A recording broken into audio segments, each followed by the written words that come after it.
IVS good afternoon. Prayag సమర్పిస్తున్న smart invest కార్యక్రమానికి స్వాగతం. మార్కెట్లో లాభాల బాటలో పయనిస్తున్నాయి. ప్రస్తుతానికి ఇవాళ కూడా 8,400 పాయింట్ల పైన నిఫ్టీ కొనసాగుతూ వస్తుంది.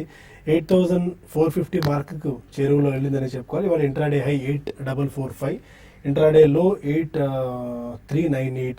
ఆ 8,398 లెవెల్స్ మార్నింగ్ 10-10:30 టైంలో అక్కడి నుంచి మళ్ళీ మార్కెట్స్కు సపోర్ట్ లభించింది. ఇప్పుడు ప్రస్తుతం 8,436 దగ్గర నిఫ్టీ ట్రేడ్ అవుతుంది 45 పాయింట్ల లాభంతో. అండ్ సెన్సెక్స్ కూడా 138 పాయింట్స్ ప్లస్లో 27,255 పాయింట్స్ దగ్గర ట్రేడ్ అవుతుంది. ఎఫ్ఎంసీజీ, ఐటీ, టెక్నాలజీ ప్యాక్ మినహా అక్రాస్ ది బోర్డ్ అన్ని రంగాల షేర్స్ లాభాలను కొనసాగుతూ వస్తున్నాయి. మనకి auto, banking, capital goods, oil and gas రంగ షేర్స్లో మంచి బయింగ్ కనిపిస్తుంది. ఆయిల్ అండ్ గ్యాస్ సెక్టర్లో ఎస్పెషల్లీ మనకి 52 వీక్ హైట్ వచ్చేసాయి. ఐఓసీ అనుకోవచ్చు, బీపీసీఎల్ లాంటి కౌంటర్స్ అండ్ హెచ్పీసీఎల్ లాంటి కౌంటర్స్లో మంచి బయింగ్ కనిపిస్తుంది. చాలా కాలం క్రితం నుంచి మనం చెప్తూనే ఉన్నాం, ఈ సెక్టర్ మంచి ఫ్యాన్సీ రాబోతుంది. ఆయిల్ అండ్ గ్యాస్ స్పేస్ని మీరు లాంగ్ టర్మ్ ఇన్వెస్ట్మెంట్ దృష్టిలో ఉంచుకుంటే పిక్ చేసుకోవచ్చు అని చెప్పి, ఎందుకంటే చాలా కాలం ఒక 3 to 5 years నుంచి ఒక అండర్ పర్ఫార్మింగ్ సెక్టర్గా ఆయిల్ అండ్ గ్యాస్ కనిపిస్తూ వచ్చింది. ఇప్పుడు మళ్ళీ ఈ సెక్టర్లో మంచి చర్నింగ్లో భాగంగా అనుకోవచ్చు, మిగిలిన ఫ్యాక్టర్స్ అనుకోవచ్చు.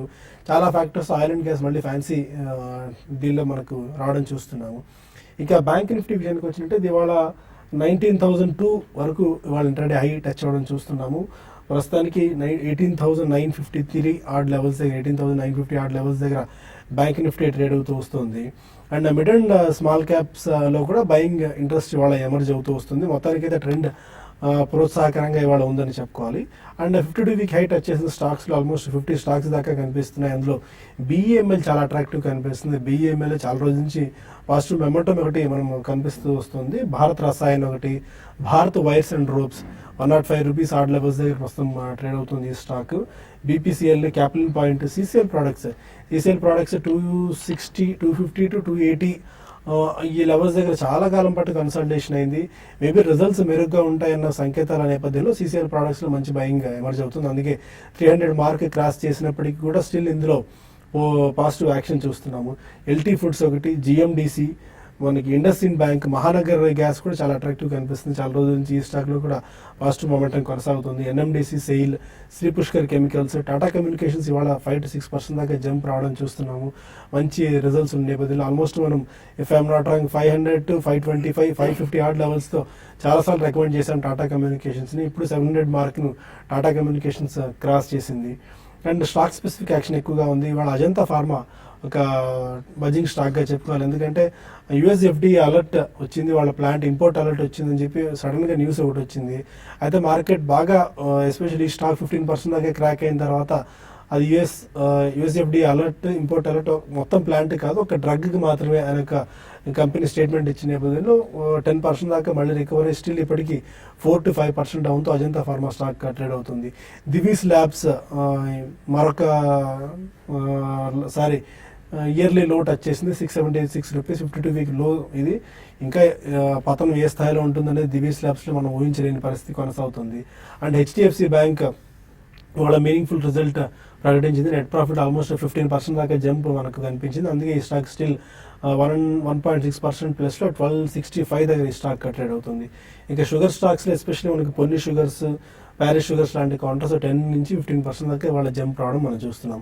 ఇప్పటివరకు ఉన్న ట్రెండ్ ఏంటి, ఈ టైంలో ఎలాంటి అప్రోచ్ తీసుకోవాలి మార్కెట్ అంశాలపై మనతో మాట్లాడడానికి కలిసి సిద్ధంగా ఉన్నారు. Good afternoon Modi officer. Still positive trend మనకు కనిపిస్తుంది. 8450 లెవెల్స్ని మళ్ళీ ఇవాళ టెస్ట్ చేసే సూచనలు కనిపిస్తున్నాయి. నిన్న కూడా మధ్యాహ్నం 8350 ఆర్ ఆ లెవెల్స్ కంటే కిందికి వెళ్ళొచ్చేమో అని చెప్పి అంత యూరోపియన్ మార్కెట్స్ బాగా నెగిటివ్గా ఉన్నప్పటికీ మన మార్కెట్స్ మాత్రం చాలా పాజిటివ్గా నిన్న మధ్యాహ్నం కూడా రియాక్ట్ అయ్యి ఈ మధ్యకాలంలో ఆల్మోస్ట్ ఒక 3 to 4 months నుంచి అనుకోవచ్చు మిడ్ సెషన్ తర్వాత యాక్టివిటీ బాగా పిక్ అవుతుంది. Either side activity, either up side కానీ డౌన్ సైడ్ కానీ మన మార్కెట్స్లో యాక్టివిటీ చూస్తున్నాం. నిన్న యూరోపియన్ మార్కెట్స్ అంత నెగిటివ్గా ఉన్నప్పటికీ మన మార్కెట్స్ పాజిటివ్గా కనిపిస్తున్నాయి. మేబీ మీడియం టర్మ్లో మీరు ఎలాంటి లెవెల్స్ దగ్గర ఇండెక్స్ ఎక్స్పెక్ట్ చేస్తున్నారు? అంటే ఈ బడ్జెట్ వరకు ఇలాంటి ట్రెండ్ ఇలాగే కొనసాగచ్చా, ఒకరోజు up and down are 1 step forward 1 step backward లాగా? as we move close to the budget, definitely అయినా దీనికి ప్రధాన కారణం మనకి డొమెస్టిక్ ఇన్స్టిట్యూషన్స్ లో చాలా మటుకు మ్యూచువల్ ఫండ్స్ లో ఇన్ఫ్లోస్ అనేది బాగున్నాయండి SIP. సో డెఫినెట్లీ వాళ్ళు చాలా పెద్ద స్ట్రాంగ్ కుషన్ గా మార్కెట్ యాక్ట్ చేస్తారు. వాళ్ళు చాలా mid and small cap and micro cap stocks కొంటున్నారు. ఈ రోజు పర్టికులర్లీ మనకి HDFC బ్యాంక్ రిజల్ట్స్ ఇవన్నీ బాగున్నాయి కాబట్టి డెఫినెట్లీ దానికి వెయిటేజ్ కూడా చాలా ఎక్కువ ఉంది ఇండెక్స్ లో. So I think that's really contributing to the index. So అది పక్కన పెడితే డెఫినెట్లీ మనకి ఎక్కడైనా స్వల్పంగా వీక్నెస్ కనిపించినా కానీ lot of domestic mutual fund and also maybe HNIs who are trying to bet positively on the budget వాళ్ళు పొజిషన్స్ తీసుకుంటున్నారని చెప్పానండి. ఎందుకంటే గతంలో చూసుకుంటే మనకి లాస్ట్ 1 వీక్ లో కూడా మిడ్ అండ్ స్మాల్ క్యాప్ లో ఎక్స్ట్రీమ్లీ స్ట్రాంగ్ యాక్షన్ చూసాం. మనకి లాస్ట్ 4-5 సెషన్స్ లో about 100 points up and down 1 or 2 days అటు ఇటు అయినా కానీ ఐ థింక్ మనకి మేజర్ వీక్నెస్ అయితే కనిపించలేదండి. But at the same time మనం పాజిటివ్ టెరిటరీకి వెళ్ళాలంటే అబౌట్ 8600 దాటాలంటే I think it will only happen after the budget, how the budget proposals come. Not only tax tinkering are is of doing business ఎలా చేస్తారు, ఈ remonetisation కి ఏమైనా budget లో స్పెసిఫిక్ ఇది ఉంటాయా, కంట్రీ వైడ్ ఏమైనా రాయితీలు ఉంటాయి అగ్రో వాటికి కానీ 5 states కి డెఫినెట్లీ సెపరేట్ గా రాయితీలు ఉండవని చెప్పి మాత్రం స్టేట్మెంట్స్ ఇస్తున్నారు. But definitely that should not be the case, ఎందుకంటే ఒక మనకి అది ఎలక్షన్ రూల్స్ వయలేట్ చేసినట్టు అవుతుంది కాబట్టి ఐ థింక్ డెఫినెట్లీ కొద్దిగా positive nature in the budget వస్తుందని ఊహాగానం అందరు ఎక్స్పర్ట్స్ లో ఉందని. అందుకని market is showing reasonably good resilience though not strength.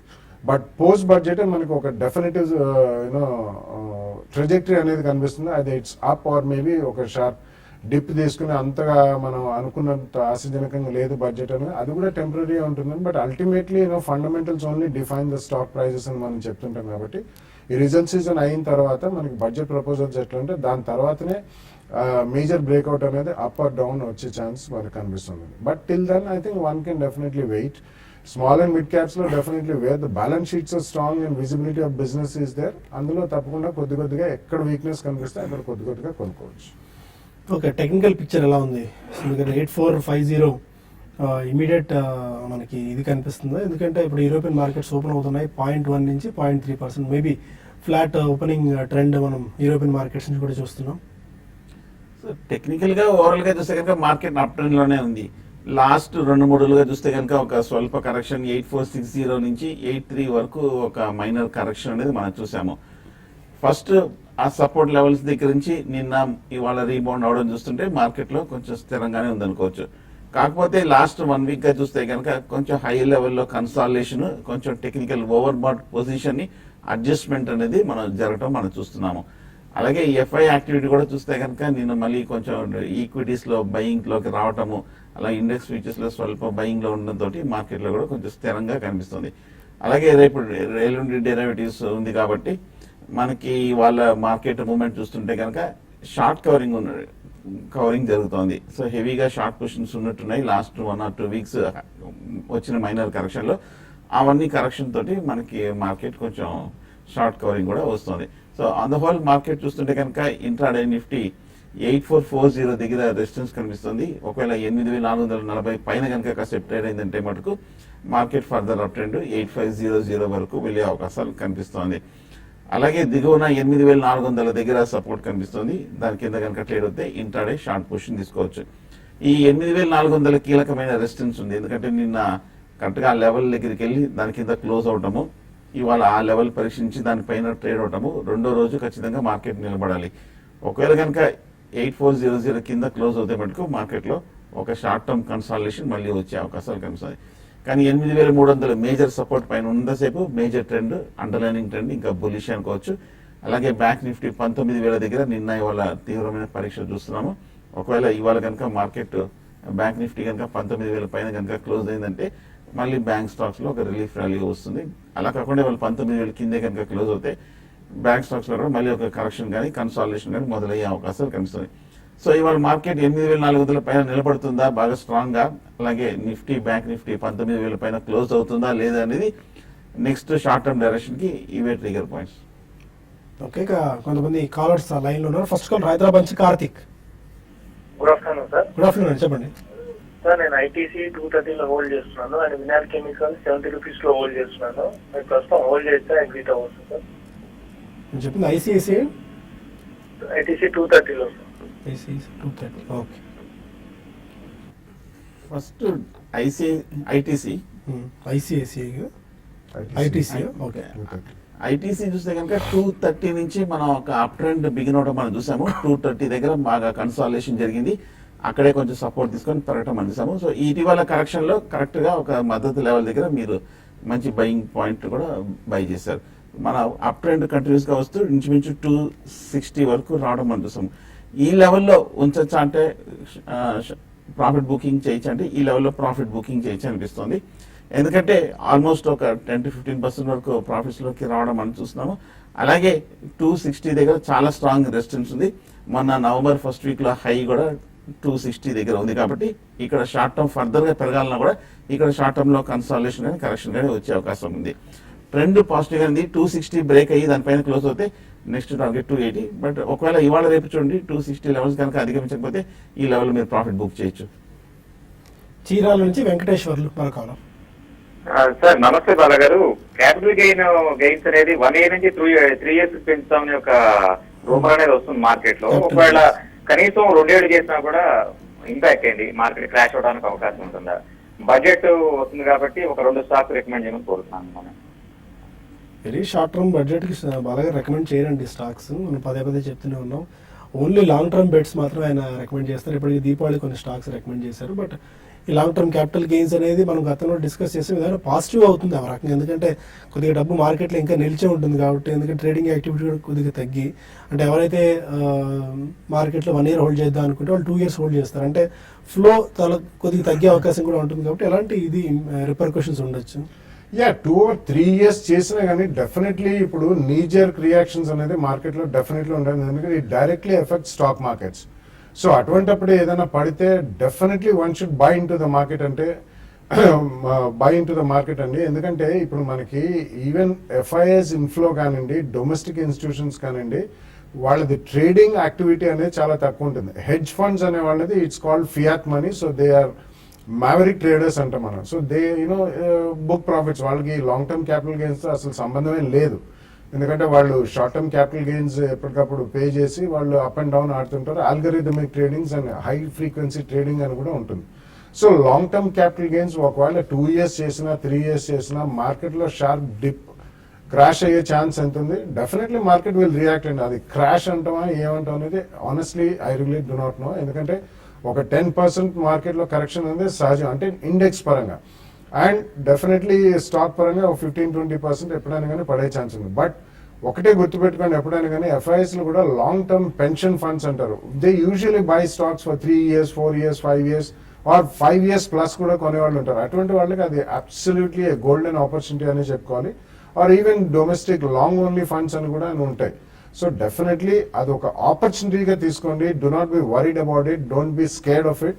Long term capital gains పెంచితే, టైమ్ స్పాన్ పెంచితే ఆ వచ్చే ఆపర్చునిటీని క్రాష్ అవుతుందా? Definitely it will react. I will not call it a crash. అప్పుడు మీరు కొనుక్కోండి. And when it comes to specifics మనం బడ్జెట్ అయిన తర్వాతనే చెప్పొచ్చండి. డెఫినెట్లీ మనకి ఆ రోజు కంప్లీట్ సుదీర్ఘ చర్చ ఉంటుంది కాబట్టి we will try to come out and give you some good stocks. Okay, ఇక మరిన్ని కాల్స్ అండ్ ఈమెయిల్స్ తీసుకునే ముందు స్మార్ట్ ఇన్వెస్ట్ లో చిన్న బ్రేక్ తీసుకుందాం.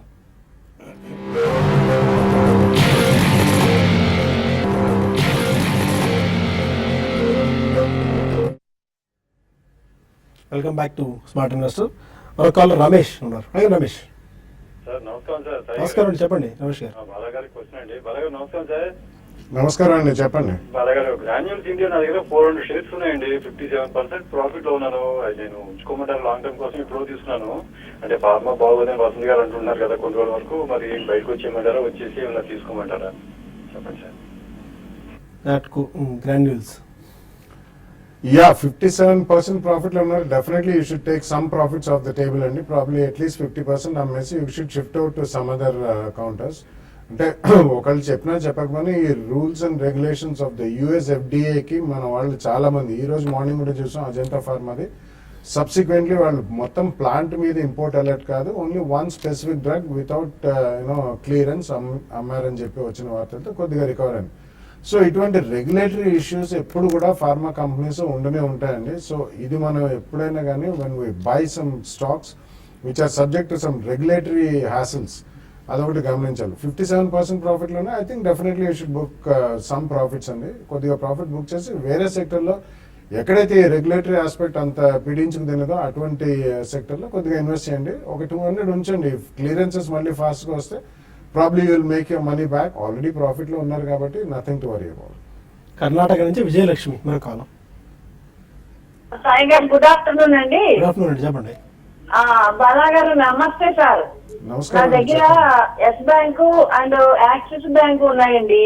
Okay. Yes bank already profit లోనే ఉన్నాను, ఒక 300 వరకు ప్రాఫిట్ లో ఉన్నానండి. ఇది యాక్సిస్ బ్యాంక్ మాత్రం లాస్ లో ఉన్నాను సార్. అది ఇప్పుడు రిజల్ట్స్ కూడా బాగాలేవు కదా, అది ఇంకా హోల్డ్ చేస్తే మంచిది అంటారా, లేకపోతే స్విచ్ ఓవర్ అయిపోయి ఎస్ బ్యాంక్ లోకి షిఫ్ట్ అయిపోమంటారా? ఏం చేయాలో చెప్పండి సార్. మొత్తానికి యాక్సిస్ క్రెడిబిలిటీ ఇష్యూస్ బాగా ఫేస్ కూడా చేస్తుంది. Other than results somehow they are not comfortable. అంటే వాళ్ళు ప్రతి క్వార్టర్లీ రిజల్ట్స్ తర్వాత ఇచ్చిన కామెంటరీకి భిన్నంగా నెక్స్ట్ క్వార్టర్ రిజల్ట్స్ పబ్లిష్ చేస్తున్నారండి. సో వీ డోంట్ నో ఎంత how much is the baggage of non performing assets, and వాళ్ళకి ఈవెన్ మార్జిన్స్ కూడా తగ్గాయండి. సో డెఫినెట్లీ మీరు ఎస్ బ్యాంకే మళ్ళీ కొనాల్సిన అవసరం లేదు. యాక్సిస్ బ్యాంక్ నుంచి మీరు బ్యాంకింగ్ రంగంలోనే ఉండదలుచుకుంటే I think you can go for RBL bank అండి, లేటెస్ట్ కొత్తగా లిస్ట్ అయిన బ్యాంకు, అండ్ చాలా స్ట్రాంగ్ పర్ఫార్మెన్స్ మనం ఈ క్వార్టర్ కూడా చూసాం. లోవర్ బేస్ నుంచి చిన్న bank, it's trying to grow కాబట్టి గ్రోత్ అనేది ఫాస్ట్ గా ఉంటుంది, కొద్దిగా అగ్రెసివ్ కూడా ఉంటారు. క్వాలిటీ ఆఫ్ పోర్ట్ఫోలియో కూడా బాగానే ఉందండి. కాబట్టి మీరు యాక్సిస్ బ్యాంక్ నుంచి షిఫ్ట్ అవ్వాలంటే మాత్రం definitely Axis bank Yes bank ఉంచండి. యాక్సిస్ నుంచి you can shift out to RBL bank ఒకవేళ ఇదే సెక్టర్ లో ఉండదలుచుకుంటే. హైదరాబాద్ నుంచి విజయ్ మరో కాలం. విజయ్, హలో. హలో, నా పేరు శ్రీనివాస్ అండి, రాజమండ్రి నుంచి కాల్ చేస్తున్నాను. అదే శ్రీనివాస్. ఇప్పుడు Divi's, Aurobindo pharma, next Sun pharma, ఇలా ఫార్మాస్యూటికల్ స్టాక్స్ చాలా బాటమ్ అప్ ఉన్నాయి కదా, ఇప్పుడు ఫ్రెష్ పొజిషన్స్ తీసుకోవచ్చా? మీరు ఎంతకాలం హోల్డ్ చేద్దాం అనుకుంటున్నారు ఒకవేళ తీసుకుంటే? ఒక లాంగ్ టర్మ్ అండి, long term. Maybe this may not be the right time it seems for Divi's labs, Aurobindo pharma, Sun pharma. రెండో మరి దాని మీద ఎవరు? Long term ante, see, long term also by definition is different for different people, and if you have to bet for 3 to 5 years, probably it's called a long term. So aa uddeshamlo meer specific companies kante kuda you can invest through SIP in a life sciences fund antaru, pharma funds, exclusive pharma funds kuda unnai. That's a better way of investing, endukante at least వాళ్ళు ఒక basket of pharmaceutical stocks వాళ్ళు own చేస్తారు కాబట్టి ఒక్కొక్క company are 1 or 2 companies మనం కొంటే అందులో ఏదైనా రెగ్యులేటరీ ఇష్యూ వస్తే చాలా షార్ప్ కరెక్షన్స్ ఉంటాయి. So basket of shares is always good to own. And ఇప్పుడు మొదలు పెడితే ప్రాబ్లీ నెక్స్ట్ 1.5 to 2 years మీరు ఎస్ఐపి ద్వారా చేసుకుంటే లాంగ్ టర్మ్ అంటున్నారు కాబట్టి యాజ్ అ హోల్ బాస్కెట్ కొద్దిగా ఈ రెగ్యులేటరీ ప్రాబ్లమ్స్ అన్ని బ్యాక్ ఫుట్ తీసుకుంటే మాత్రం మొత్తం రంగం అంతా పెరిగే అవకాశం ఉందండి. So that's a better option rather than investing directly in to companies. PVN Rao మన కాలం. Thank you. అడగండి రావు గారు. బాగా గారి క్వశ్చన్ అండి. చెప్పండి. నా దగ్గర L&T finance holdings granules India ఉన్నాయి. ఇవి అమ్మేసి ఆర్బిఎల్ బ్యాంక్ కి షిఫ్ట్ అవ్వచ్చా? నేను నో ప్రాఫిట్ నో లాస్ లో ఉన్నాను, ఆర్బిఎల్ కి షిఫ్ట్ అవ్వచ్చు. ఓకే. ఆర్బిఎల్ డీసెంట్ పర్ఫార్మెన్స్ ఇంతకుముందు మీరు అన్నట్టు కూడా 5% దాకా ఇమీడియట్ గా జంప్ రావడం కూడా చూసాం ఆ రోజు రిజల్ట్ రోజున. చాలా స్ట్రాంగ్ ఫుటింగ్ మీద ఉన్నట్టుంది RBL bank. Even last 15-20 days లో కూడా ఎక్కడ మనకి కరెక్షన్ అనేది కనిపించలేదండి RBL bank, because of its pedigree, చిన్న బ్యాంకు, గ్రోత్ అనేది అగ్రెసివ్ గా ఉంటుంది. But I think L&T finance and Granules రెండు అమ్మి I don't think you should move over to RBL అని. అదే L&T finance also will do reasonable well, ఎందుకంటే వాళ్ళు లాస్ట్ 1 year లో చాలా క్లీనింగ్ అప్ యాక్ట్ చేశారండి. వాళ్ళకి ఏదైతే నాన్ ప్రాఫిటబుల్ బిజినెస్ ఉన్నాయో వాటన్నిటిని కూడా రీస్ట్రక్చర్ చేసి they are on a profitable growth path. And recently మనం ఒకటి చూసాం, అజిమ్ ప్రేమ్జీ గారు కూడా అందులో స్టేక్ తీసుకున్నట్టు. సో ఐ థింక్ కొద్దిగా ఈక్విటీ పెద్దదైనా కానీ that will also do well going forward అండి. And it's always going to be institutions darling. ఈ కాంటెక్స్ లో మీరు గ్రాన్యూల్స్ నుంచి స్వల్పంగా ప్రాఫిట్ లో ఉన్నా లేదా గ్రాన్యూల్స్ నుంచి షిఫ్ట్ ఓవర్ అవ్వాలనుకుంటే ఆర్బిఎల్ బ్యాంక్ లో అవ్వండి. But L&T finance you can keep. ఒకటి L&T ఫైనాన్స్ లో మీకు ఎక్కడైనా జెమ్స్ వచ్చినప్పుడు మేబీ 5-7%, 10-12% అటువంటి జెమ్స్ కార్పొరేట్ ఈవెంట్స్ కానీ రిజల్ట్స్ కానీ అనౌన్స్ చేసినప్పుడు వస్తే అది ఒకసారి అమ్మండి, ఎందుకంటే because it's a huge equity base, it's a good company, మళ్ళీ లోలో దొరుకుతుంది మీకు. అటువంటిప్పుడు యావరేజ్ కాస్ట్ కూడా తగ్గుతుంది. కృష్ణమూర్తి మన కాలం. హలో, అడగండి కృష్ణమూర్తి. గుడ్ ఆఫ్టర్నూన్ అండి. గుడ్ ఆఫ్టర్నూన్, చెప్పండి సార్. సార్, ఈ ప్రెసిషన్ క్యామ్ షాఫ్ట్ ఒకటి, okay, intellect Arena design arena ఒకటి, రెండు ఉన్నాయండి. రెండు తీసుకోవచ్చా? Okay. Precision cam shaft and intellect design arena. Precision cam shaft చూస్తే మటుకు టెక్నికల్ గా బాగా సైడ్ వేస్ ట్రెండ్ లో ఉందండి. ఈ స్టాక్ చూస్తే కనుక ఈ మధ్య 190 రూపాయల నుంచి ఆ ట్రాన్స్టర్ కంపెనీ ఇంచుమించు 145 రూపాయల వరకు పట్టం మనం చూసాము. ఓవరాల్ గా చూస్తే కనుక స్టాక్ కొంచెం టెక్నికల్ గా ఒక కరెక్షన్ ట్రెండ్ లోనే ఉండడం మనం చూస్తున్నాము. ప్రస్తుతానికి అయితే అవాయిడ్ చేయండి. ఓకే, ఇది ఒక medium size auto ancillary company, fundamentals కూడా రీజనబుల్ గానే ఉంది. నా ఉద్దేశం ఏమాత్రం ఒక 5 to 10% డిప్ లో అయితే టెక్నికల్ గా కరెక్షన్ ఉంది కాబట్టి తీసుకోవచ్చు మీరు precision camp shop. Intellect arena design I don't think అండి, ఎందుకంటే రీసెంట్లీ దాంట్లో చాలా షార్ప్ కరెక్షన్ చూసాం. It's a product based company and it's also a spin off from Polaris. So banking software కి ప్రొడక్ట్స్ తయారు చేశారు వీళ్ళు. సో అమోర్టైజేషన్ కాస్ట్ అనేది ఇంకా కూడా భారీగా ఉండే వాళ్ళకి they have to completely right of the product cost. ఈ కాంటెక్స్ట్ లో ఐ థింక్ రీసెంట్లీ చాలా యాక్టివిటీ లెవెల్స్ కూడా హైపర్ యాక్టివిటీ లెవెల్స్ మనం చూసాము. So there is some speculative angle అని కూడా చెప్పొచ్చండి. సో ఇన్ దాట్ కాంటెక్స్ట్ కొద్దిగా మనకి అమోర్టైజేషన్ చార్జెస్ అన్ని అయిన తర్వాత ప్రాఫిటబుల్ జోన్ కి వచ్చిన తర్వాత కొనొచ్చు. ఈ లోపల స్వల్పంగా పెరగచ్చు, but this is not the right time immediately. Heritage results ఇప్పుడు అనౌన్స్ అయ్యాయి. నెట్ ప్రాఫిట్ లో మంచి స్పర్ట్ రావడం చూసాం. 11.4 crores ఉన్న నెట్ ప్రాఫిట్ లాస్ట్ ఇయర్ ఇదే క్వార్టర్కి 20 crores కి పెరిగింది.